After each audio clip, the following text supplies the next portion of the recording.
Olá, estudante. Nessa nossa aula de cálculo 1, a gente vai estudar a área sob o gráfico de uma função contínua. Então, como é que a gente pode calcular a área sob o gráfico de uma função dada? Então, vamos considerar aqui f de x uma função contínua não negativa. Então, o gráfico dessa função está acima do eixo x em um intervalo AB. Então, a gente quer determinar a área que está abaixo do gráfico da função, como está aqui nessa figura. Uma abordagem que a gente pode tentar fazer para calcular essa área é aproximar o valor da área por áreas conhecidas. Por exemplo, a gente pode subdividir esse intervalo em subintervalos, né? Então a gente escolhe números aqui, x1, x2, x3, x4 e assim por diante.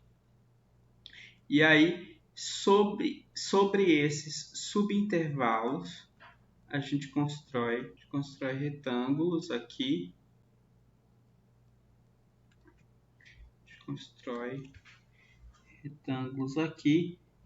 Tendo esses intervalos como base. Vai pegar essa região que está abaixo do gráfico e dividir ela em retângulos dessa forma aqui.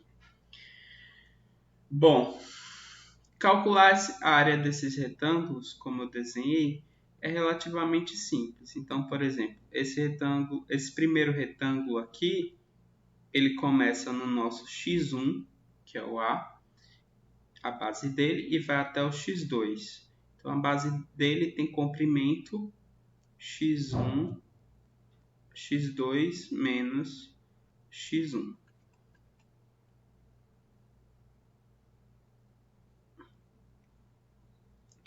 A altura dele, como a altura dele é o comprimento desse segmento vertical que começa no eixo X e vai até aqui, o f de A, então a altura é f de A. Bom, dessa forma a gente tem então um conjunto de retângulos e a soma das áreas de todos esses retângulos me dá uma aproximação da área que está sob o gráfico. Aquela subdivisão do intervalo AB em subintervalos, a gente vai chamar de uma partição. Então, cada um dos extremos daqueles subintervalos, a gente vai colecionar aqui um conjunto, né, que a gente chama de partição, sendo que o primeiro elemento é o próprio A, o último elemento é o B, e claro que o x2 é maior que o x1, o x3 é maior que o x2 e assim por diante. Além disso, a gente também vai precisar de um conceito que é o comprimento da partição. O comprimento da partição é o maior valor entre todos os comprimentos dos subintervalos. Então, eu calculo o comprimento de cada subintervalo, que no caso é esse aqui, né? Então, xi mais 1 menos xi. E aí eu pego o maior de todos eles. Isso é o que eu estou chamando de o comprimento da partição. Então, é natural a gente pensar que quanto mais subintervalos eu tiver, ou seja, quanto mais elementos tiver a minha partição, melhor a minha aproximação, certo? Então, eu vou ter subintervalos menores e aí, por exemplo, olhando para essa figura que está aqui à direita, a gente pode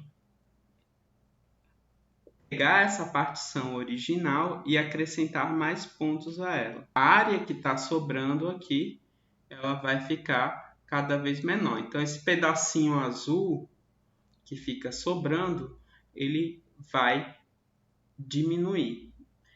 Então, a nossa ideia, então, para calcular a área é pegar uma sequência de partições do intervalo e somar para cada partição a área do subretângulo, desses retângulos correspondentes a essa partição. Depois a gente toma uma partição de comprimento ainda menor, ou seja, uma partição que possui ainda mais subintervalos e calcula novamente essa área dos retângulos gerados por essa partição. E assim sucessivamente. O limite disso, quando o comprimento da partição tende a zero, é o que eu estou chamando de a área sob o gráfico. Se a função é contínua no intervalo AB,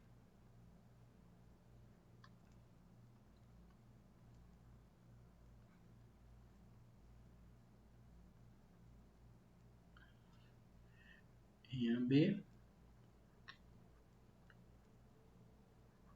o limite sempre converge.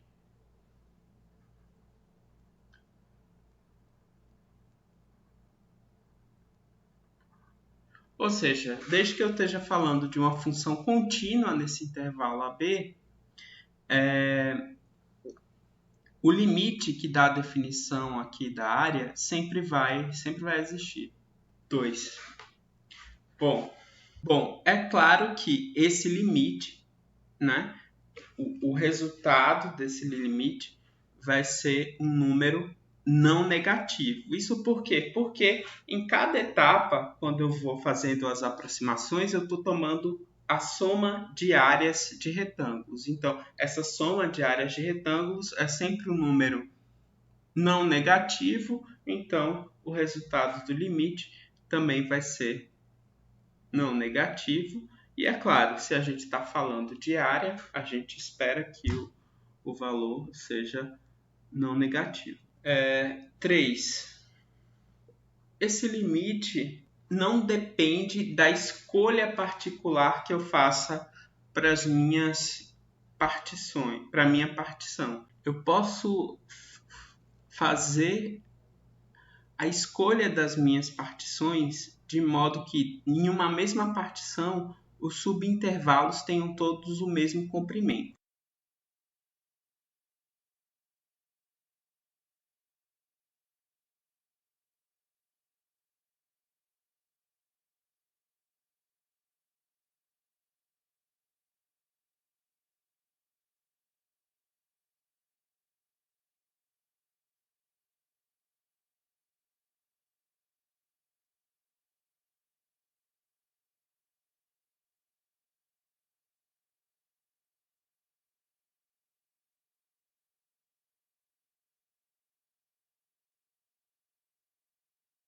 Xi mais 1 menos xi seja sempre igual a um mesmo número, Δx, para todo i. Tá bom? Então,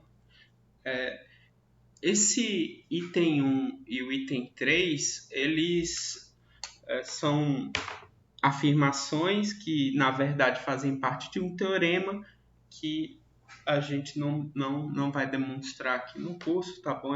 Ele é um pouco avançado. Já o item 2, vocês mesmos podem demonstrar usando as propriedades de limite, como eu indiquei.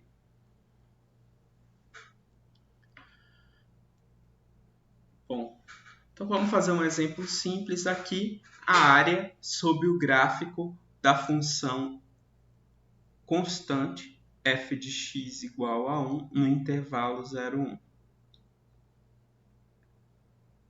Olha só. Primeiro que na verdade, a gente já sabe calcular essa área.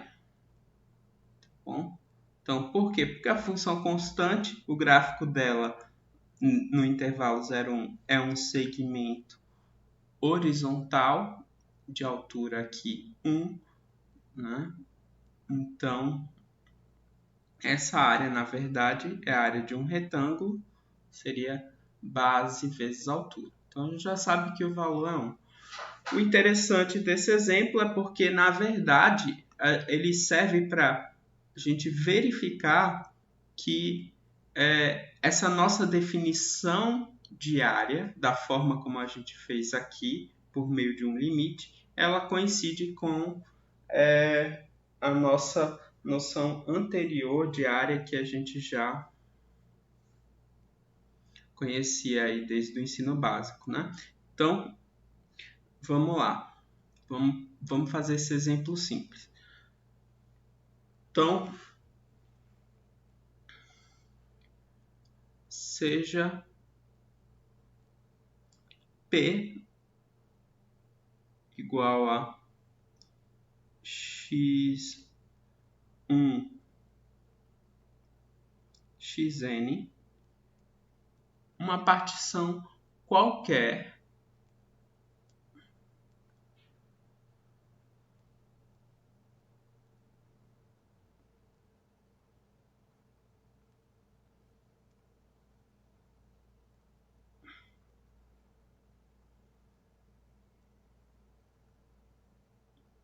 do intervalo 0,1. É claro que aqui o x1 é o próprio A, o próprio zero, e o x2, o xn é, certo?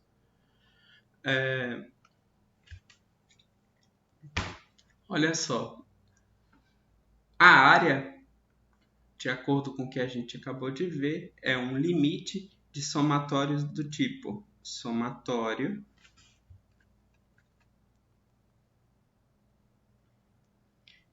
de i igual a 1 até n menos 1, f de x i, x vezes xi mais 1 menos xi,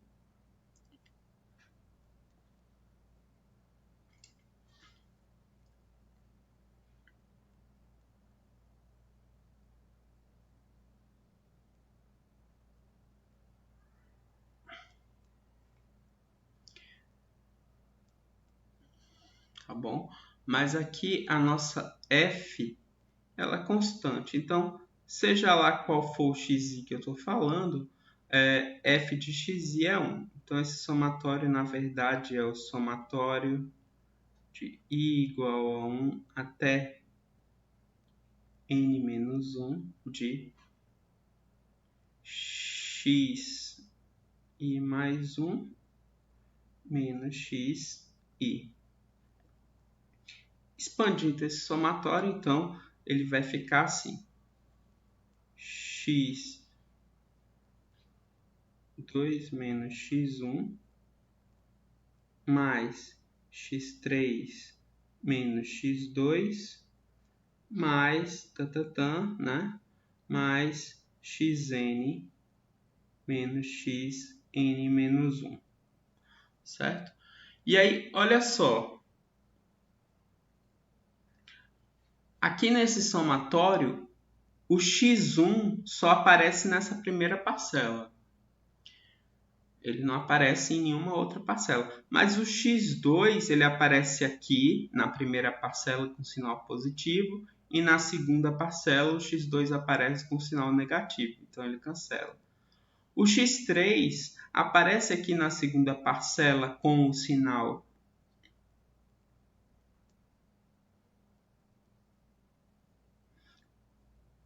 positivo e apareceria aqui, né? A gente omitiu, mas ele apareceria na terceira parcela com o sinal negativo, porque a terceira parcela seria x4 menos x3.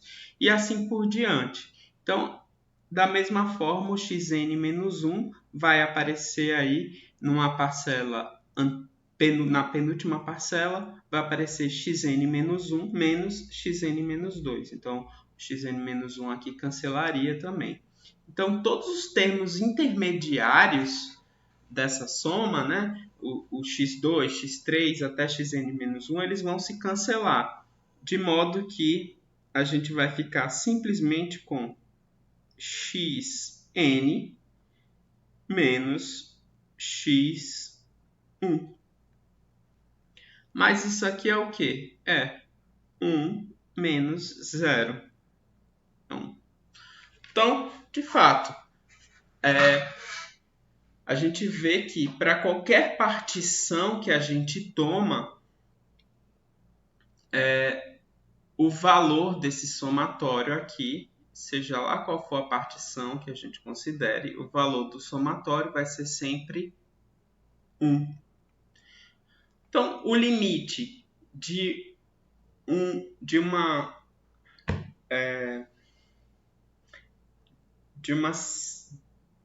o limite de uma função que é sempre 1, então, não importa qual seja a partição, o valor desse somatório é 1. Portanto, o limite, quando o comprimento da partição tende a 0, também vai ser 1. Então, aqui é como a gente já era esperado, né? Como já era esperado. Então, por hoje é só isso. Na próxima aula a gente vai abordar uma espécie de generalização desse conceito de área, só que agora a gente vai começar a trabalhar com funções que também podem assumir valores negativos, né? Então a gente vai falar de integração. É isso. Até a próxima.